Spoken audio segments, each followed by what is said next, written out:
Hey guys, welcome back to my YouTube channel, Pages of My Life. You already know. Thank you guys. Thank you guys for all that viewed, liked my last two videos. I really appreciate the support. Thank you guys very much. I hope you guys continue to like, comment, and share my stuff, or I should say my channel. Still in the beginning stages of this. So where I last left off, guys, was me sitting in my truth, and I gave you guys a real big intro into who I am and who Sivan is. And today, we're going to just start off with chapter 1 of Pages of My Life and give you a little back history of some of the stuff that I talked about, because some of the things that did come across in the first video was very heavy. I talked on some real major bullet points in my life. So today I want to start off with one of the biggest ones that, started my journey as me understanding who I am and me sitting in my truth. So yeah, it was like yesterday, man. I remember the day we woke up that morning. I was staying with my grandmother. I had just moved back to Boston from living in North Carolina, and I was staying with my grandmother, who only lived down the street from my mother's house. And my mom's had came over per usual. She just, visiting the house. We were chopping it up. She's playing with my, cousin's daughter at the time. And, it just felt like a weird day that day for me, but it still felt good. We was having a laughing moment, and by the end of that morning, I had walked her to the house, and I had fussed about walking her to the house because I was going to do my own little errands I had to run, and not knowing that that was like my last moments with my mother. So walked her to the house. She walked her way. I walked my way. And I just continued my day. Now, throughout the day, I was trying to enjoy my day, but just something just felt weird, just felt off. But by the time, I'll say the afternoon, something in me was just like, life has shifted in a way. Not knowing if it was like a spiritual thing that I didn't know, or a connection of something. I just knew something just was not right, and it was just different for me. So later on that afternoon, I had just finished getting my hair cut and headed back down to my neighborhood of where I was staying. And actually, I was headed to meet my coworker at my job, and there had been this big shooting. Now, Boston, you're known to certain neighborhoods having its shootings and this, that, the third, and I've grown accustomed to that in my life. You know what I'm saying? So, me not knowing that it was my mother that was shot, but I continue my day after hearing about the situation or whatever, and for me, I wasn't really bothered, but something me still in me was like, something's not right. But I go on about the rest of my day, and I noticed that I hadn't spoken to my mother. Now, me and my mother, always in communication, always in communication, always in communication. Whether or not we mad or not with each other, I always kept in communication with her. And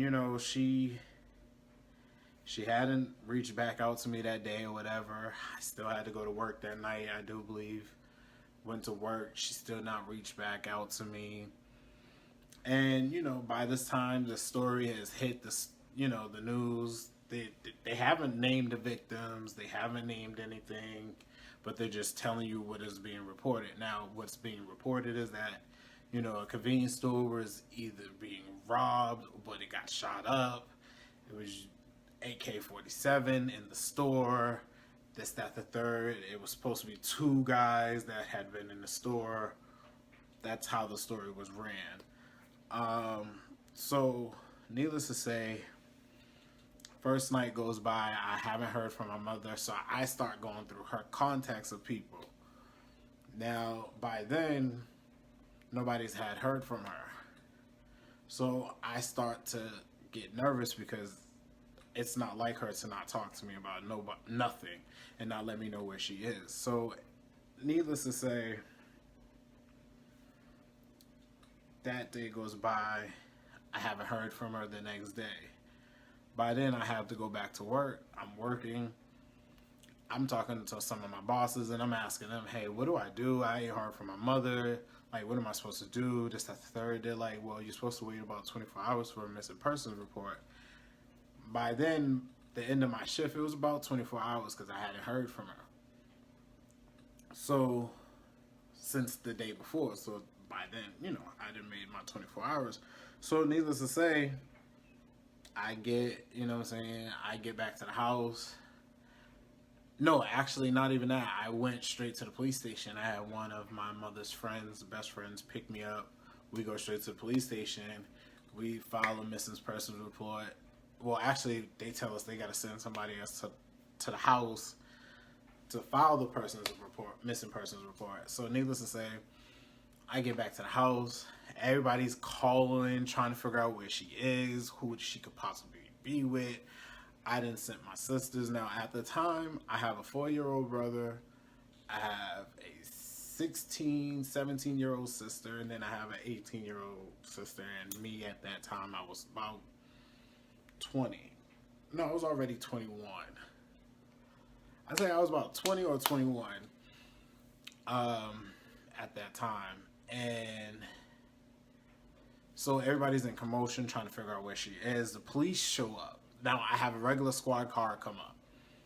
Now, the squad car comes up and he's like asking, what is the Mrs. Person, this, that, the third, the details. I'm giving them the last time what I remember what she had on. Talking to also my brother's father, who was upstairs as well.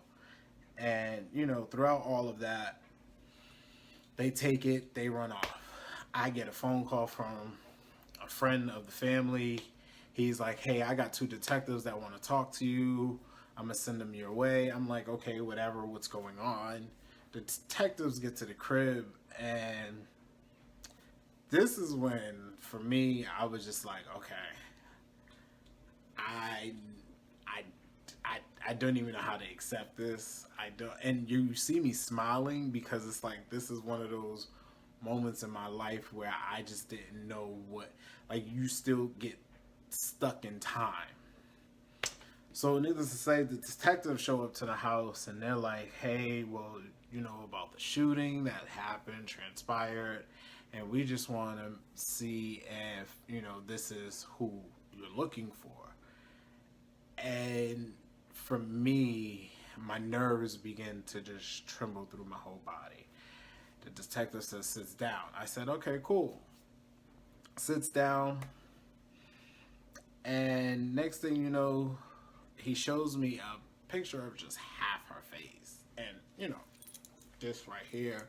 And I was able to label her because she always had a rose sitting on her chest.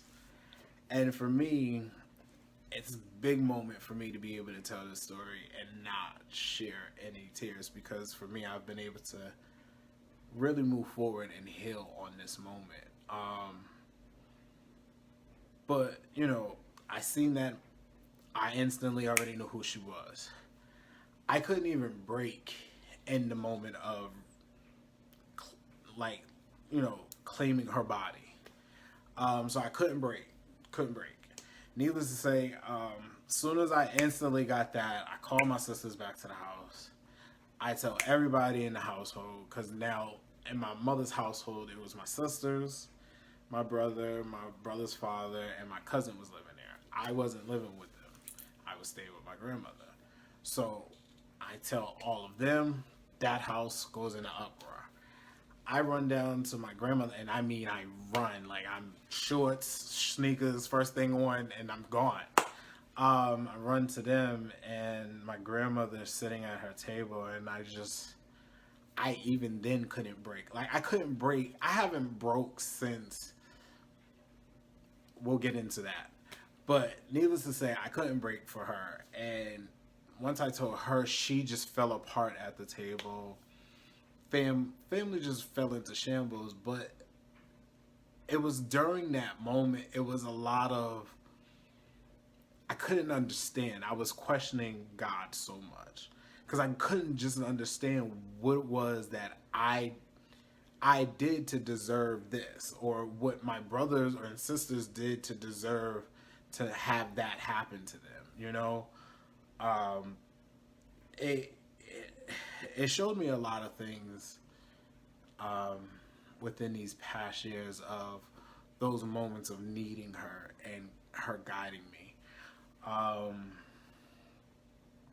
yeah. So, needless to say, after all of that, and the funeral and getting through that, it was picking up the pieces. And like all life, most people don't know that picking up the pieces of when somebody passes, it's all of that support. After they, when they pass, there's always that support. But after, there was like the family's left to help pick up the pieces. And she was a mother who had 4 kids. 4 kids. Who's helping to pick up the pieces? I'm only 20, about 21. My sister's 16. My other sister's about 18.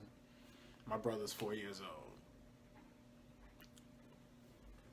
I mean, I'm forced to step up and take on the role of what she's always taught me to do. I ain't gonna lie to y'all, I was not ready. No, I wasn't.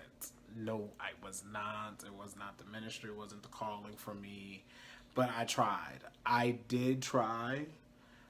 But it was a uphill battle for me because there was a lot of things that I was still dealing with that I wasn't ready to take on and have to deal with. Their shit. I didn't want to deal with their shit. I'm sorry. It's selfish of me, and that's where I have to sit in my truth because I really didn't want to deal. Like I fought as long as I could. I really did. I fought as long as I could. I couldn't. It was to the point where I was so broken and trapped inside that I literally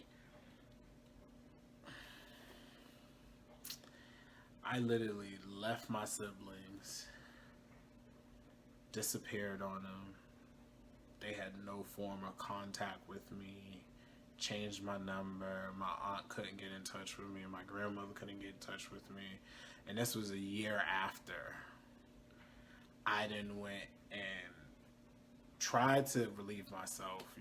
I spent about 3 to 4 or 5 months trapped, not being able to be me, not being able to grieve, not being able to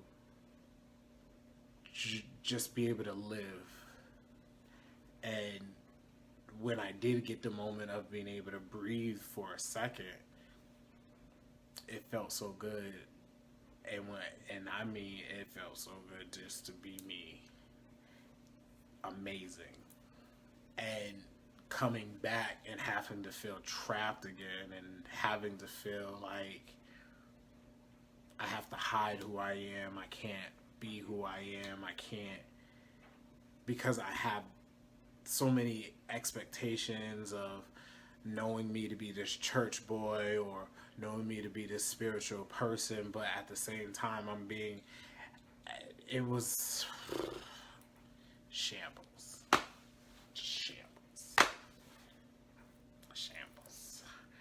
But that's part 1 of this chapter.